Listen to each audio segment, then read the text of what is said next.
जय हिंद दोस्तों आज की कहानी सुनकर आपके आंखों में आंसू जरूर आ जाएगा।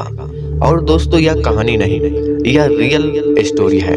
उसमें भी दोस्तों ज्यादा दिन की नहीं है, 17 नवंबर 2025 शाम की यह कहानी है।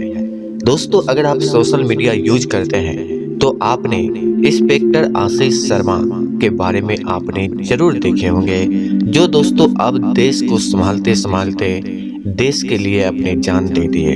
दोस्तों आज उन्हीं की कहानी हम आपको बताने वाले हैं। दोस्तों क्या बीती होगी उस माँ पर जो अपने बेटे की शादी के लिए ख्वाब देखती थी। शादी होने वाली थी जनवरी में, और दोस्तों अपने बेटे के लिए उस माँ ने क्या क्या नहीं सपने देखे होंगे। और दोस्तों उस माँ के सपने को भगवान को भी अच्छा नहीं लगा। तो चलिए इस कहानी को शुरू करते हैं। दोस्तों कहानी बहुत इम्पोर्टेंट है। बताते हैं आपको आशीष शर्मा की मृत्यु कैसे हुआ और क्यों हुआ, इसके पीछे क्या कहानी है, क्या कारण है। कहानी शुरू होती है छत्तीसगढ़ मध्य प्रदेश की उस लाइन से जहां जिंदगी और मौत एक दूसरे के सामने खड़ी रहती है। और उसी लाइन पर अपने सीने में हिम्मत बांधे हर फोर्स इंस्पेक्टर आशीष शर्मा खड़े थे। बालाघाट यूनिट, यह यूनिट जिसके नाम से नक्सली भी कदम सोच समझ कर रखते हैं। यह जवान नरसिंहपुर के बोहानी गांव का बेटा, जो बचपन से ही फौज पुलिस के सपने देखते थे और खुद एक दिन अपने जिले का गर्व बन गया। आशीष वो नाम सिर्फ नाम नहीं बल्कि चमकता हुआ नाम था। वो इंस्पेक्टर था बल्कि इसलिए कि उसे 2 बार वीरता पदक मिला था। फरवरी 2025 में यह वही ऑफिसर था जिसने बालाघाट के रोंडा जंगल में 3 नक्सलियों के खिलाफ बड़ा ऑपरेशन लेड किया था।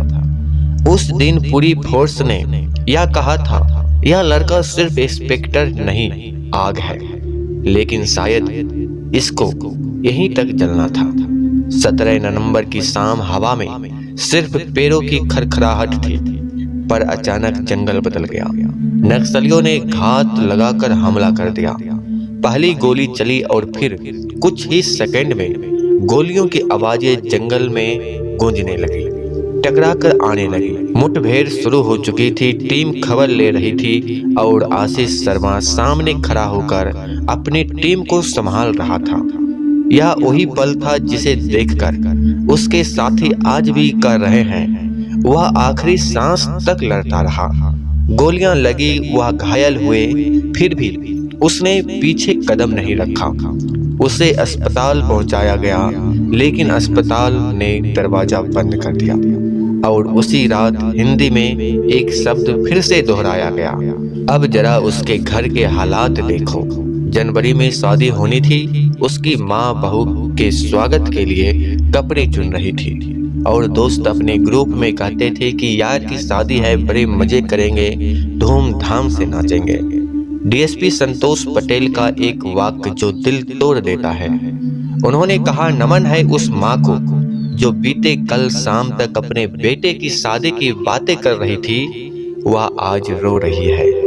और सच में भाई, जब एक जवान शहीद होता है तो सिर्फ एक परिवार नहीं रोता, पूरी यूनिट टूट जाती है। वो शाम बालाघाट यूनिट की चुप्पी आज भी लोगों के दिल चीर देती है। जो उसके कंधे को पकड़कर हंसा करते थे, वो आज रो रहे हैं।